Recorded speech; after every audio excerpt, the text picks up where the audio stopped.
अस्सलाम वालेकुम दोस्तों, मैं मोहम्मद शिव और आप देख रहे हैं हमारा YouTube channel mister Shiv Urdu master. आज की वीडियो में आपको बताऊंगा कि आप किस तरह कोई क्राफ्ट मेमोरी कार्ड या यूएसबी फिक्स कर सकते हैं।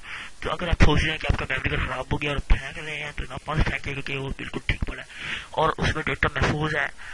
बस एक वायरस थोड़ा सा आ जाता है जिससे वो अपनी मेमोरी दिखाना बंद कर देता है। तो आइए शुरू करते हैं। मैं आपको एक क्राफ्ट मेमोरी कार्ड दिखा दूं, लगा देता हूँ मैं अपना मेमोरी कार्ड क्राफ्ट। और ये इस तरह का कुछ है। मैं फॉर्मेट करता हूँ लेकिन ये फॉर्मेट नहीं होगा और ये इस तरह का कुछ आ जाएगा, लेकिन ये फिक्स हो सकता है। तो आइए शुरू करते हैं। अगर आपने अब तक हमारा यूट्यूब चैनल सब्सक्राइब नहीं किया तो जरूर सब्सक्राइब कीजिए और बेल आइकन पर क्लिक कीजिए ताकि नई वीडियो का नोटिफिकेशन सबसे पहले आप तक पहुंचते रहे। तो शुरू करते हैं। सच में जाना है, यहाँ पे सी में लिखूंगा तो ये कमांड तो मैं खुल जाएगा, एपिसोड खुल जाएगा। यहाँ पे लिखना है डिस्क पार्ट,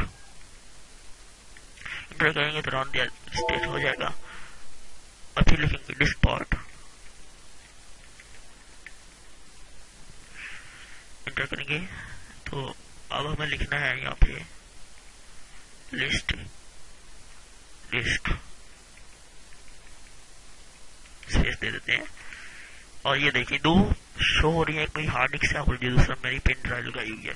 तो आपको करना क्या है, disk select SELECT selected disk 1। आपकी कोई और भी हो सकती है, मैं करता हूँ यहाँ पे कमांड आप डालेंगे अपने क्लीन करने के बाद ये कुछ यूँ लिख जाएगा dispatch cleaning in the disk. तो अब आपने एक्सिट लिखना है, EXIT इंटर करता हूँ और ये हो गया। तो दिखाओ तो एक बार देख लें। अब आपको करना पे फिर निकाल लेनी है और फिर लगा देनी है। मैं लगा देता हूँ, इंशाल्लाह ये काम करेगा। और ये देख सकते हैं आप, मेरा डेटा बिल्कुल महफूज था जिस तरह था और ये मेरी 8 GB की पेन ड्राइव थी, हो गई, ठीक हो गई है। अगर आपको ये हमारी वीडियो पसंद आई तो जरूर हमारा चैनल सब्सक्राइब कीजिए और बेल आइकन पर जरूर क्लिक कीजिए। अल्लाह हाफिज।